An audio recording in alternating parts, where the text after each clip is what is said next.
की सिंह।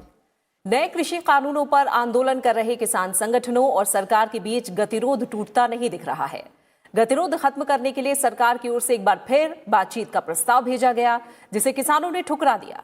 किसान संगठन की ओर से कहा गया है कि हम तीनों कानूनों में किसी भी प्रकार के बदलाव की बात नहीं कर रहे हैं, बल्कि तीनों कानूनों को निरस्त करने की मांग करते हैं।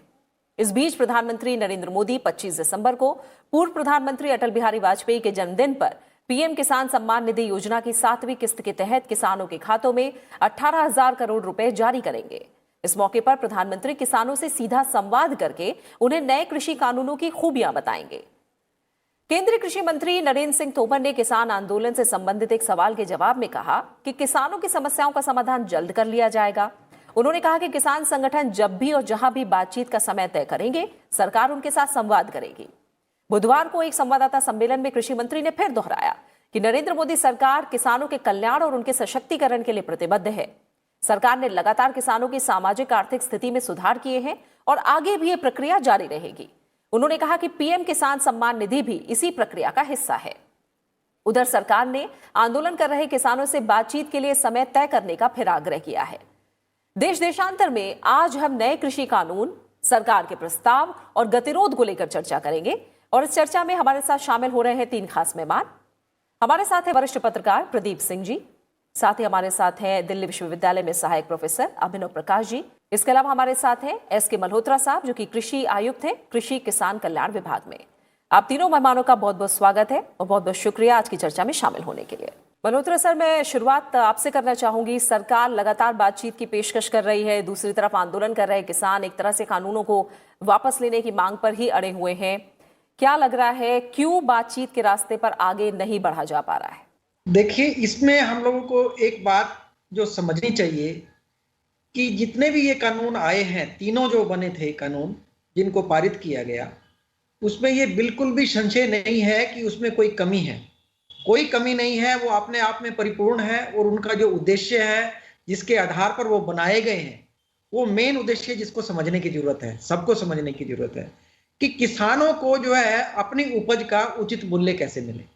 एक तो ये बात आती थी और ये हमेशा सरकार इस बात के लिए चिंतित रही है। और दूसरा ये भी रहा कि किसानों का जो जीवन स्तर है उसको हम कैसे बदलाव ला सके उसमें, जिससे कि उसकी आजीविका बढ़े, उसकी इनकम बढ़े। तो उन चीजों को जो है सरकार प्रतिबद्ध रही है और इसीलिए नई नई योजनाएं जो है लागू भी करती रही है। लेकिन ये एक जो अपने आप में जो ऑर्डिनेंस आए, वो भी एक प्रकार से मैं यही कहूंगा कि ऐतिहासिक कदम था भारत सरकार का, जिससे कि हम अपनी जितनी भी हमारी व्यवस्था है कृषि की, उसमें कैसे सुधार आए और मूल चूर जो परिवर्तन है उसकी आवश्यकता है। क्योंकि आजादी के बाद जो है बहुत सारी ऐसी चीजें जो रखी गई थी वो अभी तक लागू हैं, लेकिन अब जो है हम सेल्फ सफिशिएंट हुए हैं, तो उसको जो है हम कैसे कर सके। तो जहां तक बात है कि उन कानून के बारे में अगर किसान जैसे एग्री नहीं कर रहे हैं, तो वो उनका कोई मुद्दा जो है वो उचित नहीं लगता, क्योंकि उसका बिल्कुल निराधार है, उसके पीछे कोई आधार नहीं है। और भारत सरकार की बात है जहां तक, तो भारत सरकार ने अपनी तरफ से कोई कमी नहीं छोड़ी है। और यहां तक कि भी जो है ये भी कहा है कि जो बहुत सारे अभी मैं देख रहा था कि 3.13 लाख किसानों ने जो है लिखित में हस्ताक्षर करके यहां पर कृषि मंत्रालय में ये समर्थन जाहिर किया है कि ये कानून जो है फायदे का जो है एक तरह से फायदे के कानून है, इससे कभी कोई नुकसान नहीं होगा।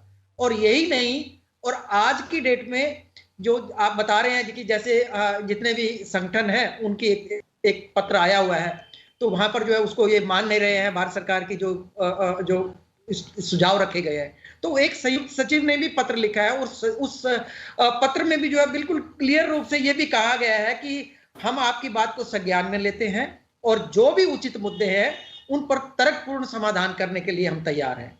और सरकार यहां तक भी जो है उसमें यह भी कहा है कि जो मौखिक या लिखित जो भी आपने मुद्दे बताए हैं उस पर जो है सरकार सकारात्मक रूप लेकर के चली हुई है और उस पर जो है बातचीत करने को तैयार है। रास्ता खुला रखा है, लेकिन अगर कोई मैं यही कहूंगा कि अगर एडामेंसी और उसमें आकर के रह जाते हैं तो उसका तो कोई आधार नहीं है, वो बिल्कुल निराधार है। और सरकार ने बिल्कुल अपनी मंशा जाहिर की है कि हम आदर पूर्वक रूप से किसानों की बात को सुनने के लिए बिल्कुल तैयार हैं।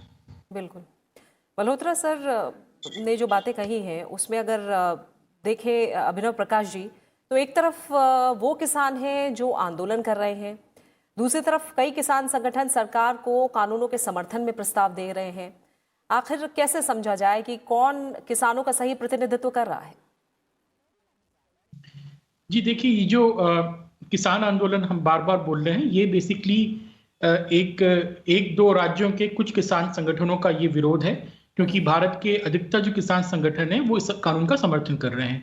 सरकार लगातार बातचीत उनसे करती रही है, उनकी जो मांगे रही हैं, उनकी कई मांगों को सरकार ने आश्वासन भी दिया है, जैसे कि डिस्प्यूट रेजोल्यूशन मैकेनिज्म की बात हो या एमएसपी जारी रहेगा इसका आश्वासन की बात हो, सरकार ने सारी बातों को मान लिया है। सो मैक्सिमम किसान संगठन और देश के किसान इन कानूनों को स्वागत कर रहे हैं, इनको समर्थन कर रहे हैं। आज की तारीख में शुरू में कुछ गलतफहमियां थी, लेकिन लगातार जो बातचीत जारी रही है उसके बाद वो बातें काफी हद तक सेटल हो गई हैं। अब बात आती है कि पंजाब के या हरियाणा के थोड़े बहुत जो संगठन है वो क्यों विरोध कर रहे हैं। उसको जानने के लिए समझना पड़ेगा कि ये पंजाब में जो ग्रीन रेवोल्यूशन के बाद जो नया एक किसान वर्ग उभर के भारत में आया, जिसे हम कहते हैं कैपिटलिस्ट फार्मर, पूंजीवादी किसान जिसको बोलते हैं, वो बाद में मिडिलमैन बना, वो बाद में ट्रेडर बना, उसका गांव की इकोनॉमी पे, ट्रेड एंड कॉमर्स पे काफी दबदबा है। उनको इस बात का डर लग रहा है कि अगर ये कंपटीशन के लिए खुल गया, क्योंकि अभी तक उनकी मोनोपोली प्रोटेक्टेड थी स्टेट के कानून के द्वारा कि एपीएमसी में ही आपको बेचना है, कॉर्पोरेट्स आ नहीं सकते, कोई स्टार्टअप्स उसमें आ नहीं सकता है। अब इनको ये डर लग रहा है कि कहीं ज्यादा कंपटीशन हो गया तो हो सकता है हमारी जो मोनोपोली थी उसके कारण जो हमारी इकोनॉमिक पावर थी, जो सोशल पावर थी, जो पॉलिटिकल पावर थी, वो डिक्लाइन हो जाएगी। सो ये देखिए, इन किसान संगठन जो विरोध कर रहे हैं, जैसे कि मल्होत्रा जी भी बता रहे थे कि इन्होंने कोई कॉन्क्रीट पॉइंट रखा ही नहीं है कि वो क्यों विरोध कर रहे हैं या वो क्या बदलाव चाहते हैं। उनका कहना है कि हम कानून को हटाना चाहते हैं, लेकिन संसदीय लोकतंत्र सड़कों पे नहीं चलता है। सड़क पे वीटो नहीं लगा सकते हैं आप, स्ट्रीट पावर से आप पार्लियामेंट पे वीटो नहीं लगा सकते हैं। सो इनके पास क्योंकि कोई मुद्दे नहीं है, इसलिए इस तरह की बातें हो रही हैं। हालांकि फिर भी सरकार उनसे बात करना चाह रही है, सरकार उनको बार बार प्रपोजल दे रही है, लेकिन मुझे लगता है ये मुद्दा टेक्निकल नहीं है। ये कृषि कानून में क्या सही है क्या गलत है इसका मुद्दा है ही नहीं, ये लार्जर पॉलिटिकल नेगोशिएशन है। मुझे लगता है कि वो सरकार बातचीत जब करेगी तो उसमें और बातें निकल के आएंगी। ठीक है। प्रदीप सर, जब भी देश में सुधार लाए गए हैं उनकी राह आसान नहीं रही है। अब प्रदर्शनकारी किसान संघ ने बातचीत फिर शुरू करने के लिए कहा है कि नया ठोस प्रस्ताव लेकर आए सरकार, तब वो बातचीत कर सकते हैं। वहीं कृषि मंत्री कह रहे हैं कि संवाद ही एकमात्र रास्ता है अगर समाधान तक पहुंचना है, और सरकार प्रतिबद्ध है, बार बार दोहरा रही है कृषि क्षेत्र में सुधार को लेकर, किसानों की आय बढ़ाने को लेकर। फिलहाल रास्ता क्या दिख रहा है? क्या स्थिति अब डेडलॉक की बन गई है? रास्ता क्या है आगे? देखिए, दो तीन बातें हैं। एक बात तो अगर आंदोलन की करें तो अभिनव प्रकाश जी की बात से मैं पूरी तरह सहमत हूँ। दो चीजें हैं, ये दो राज्यों के किसान संगठनों का आंदोलन है। इसमें आढ़तिये जो मिडिलमैन कहे जाते हैं वो और बड़े किसान वो शामिल हैं, और ये उनकी मोनोपोली खतरे में नजर आ रही है, इसलिए सड़क पर आए। इसलिए भी सड़क पर आए हैं इसलिए, लेकिन वो डटे हुए हैं। क्यों बातचीत आगे नहीं बढ़ने दे रहे हैं? क्योंकि उनका पॉलिटिकल एजेंडा है। उनको लग रहा है कि ये मोनोपोली टूटेगी तो हमारी राजनीतिक ताकत भी टूटेगी। दुनिया में कोई आंदोलनकारी मैक्सिमलिस्ट पोजीशन लेकर नहीं चल सकता। हमको सब कुछ चाहिए।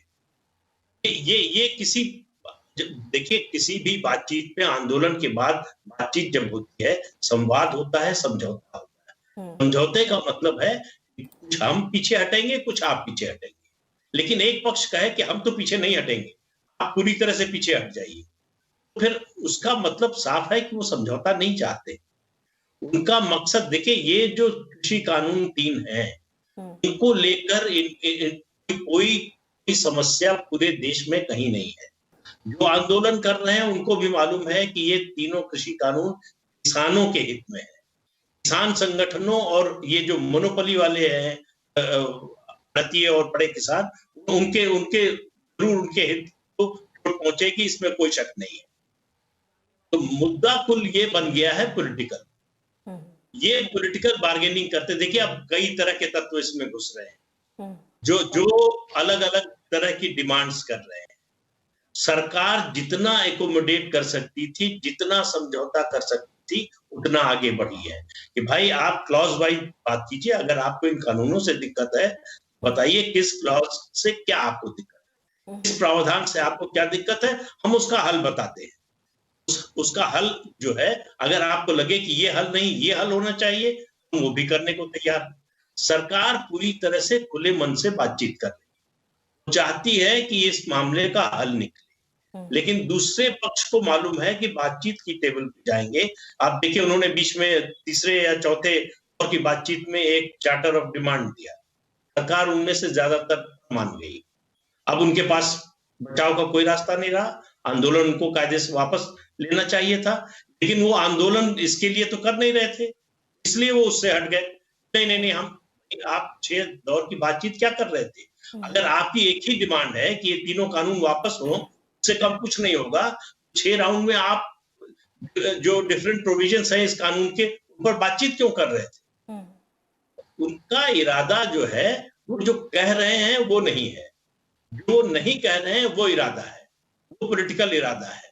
और इस देश को ये तय करना पड़ेगा कि कानून संसद में बनेगा या सड़क पर बनेगा। कल को कोई भी कानून बने या जो बने हुए हैं उन पर 10,000, 50,000, 60,000 लोग सड़क पर आकर बैठ जाएं और कहें ये कानून खत्म करो, फिर तो एनार्की के अलावा और क्या बचेगा? कोई भी सरकार इस स्थिति को कैसे स्वीकार कर सकती है कि संसद से बहुमत से पारित प्रस्ताव, देखिए किसी भी डेमोक्रेसी में कोई भी कानून बने, कोई भी फैसला सरकार का हो, उससे 100% लोग सहमत नहीं हो सकते। उसका विरोध करने वाले होंगे, उससे असहमत होने वाले होंगे, लेकिन डेमोक्रेसी जो है वो मेजॉरिटी से चलती है। अब अगर कानून बन गया है तो आपके सामने 3 विकल्प है। एक, सरकार के पास जाइए, कहिए आपने जो कानून बनाया है इसमें इन चीजों से हमको दिक्कत है, सरकार न माने तो फिर आपका आंदोलन जायज है। दूसरा आपके पास विकल्प है, आप अदालत में जाइए, संसद से बने कानून पर रोक लगाने या उसको बदलने का, उस पर संवैधानिक दृष्टि से विचार करने का अधिकार सुप्रीम कोर्ट।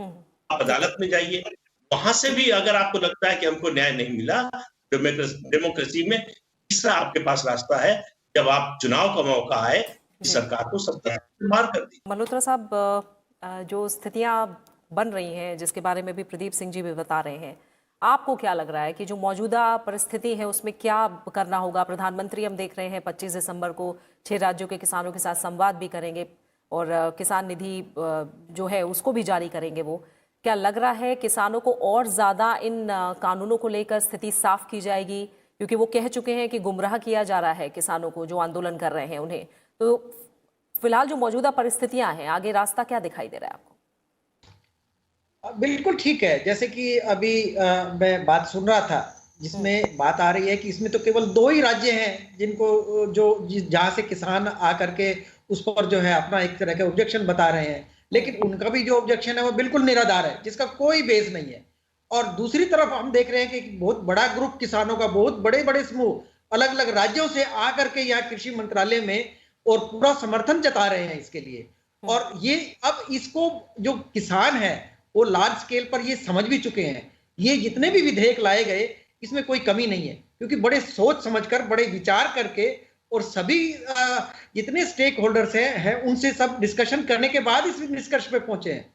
और बहुत सारी ऐसी चीजें हैं जो आंशिक रूप से पहले ही राज्य में चल रही थी। जैसे आप अगर आप बात करो, समझने की बात है कि पंजाब में 14 साल से कॉन्ट्रैक्ट फार्मिंग का उन्होंने मॉडल एक्ट बनाया हुआ है, तब से लागू है, तो इसमें क्या नया है? तो सरकार ने उसको थोड़ा सा सुधरे हुए रूप में ला दिया कि, और उसमें एक तरह से किसानों के लिए सुविधा रख दी, जिसमें उन्होंने नाम भी दिया। अगर आप नाम की बात करो तो उस विधेयक का नाम है कृषि सशक्तिकरण एवं संरक्षण कीमत आश्वासन।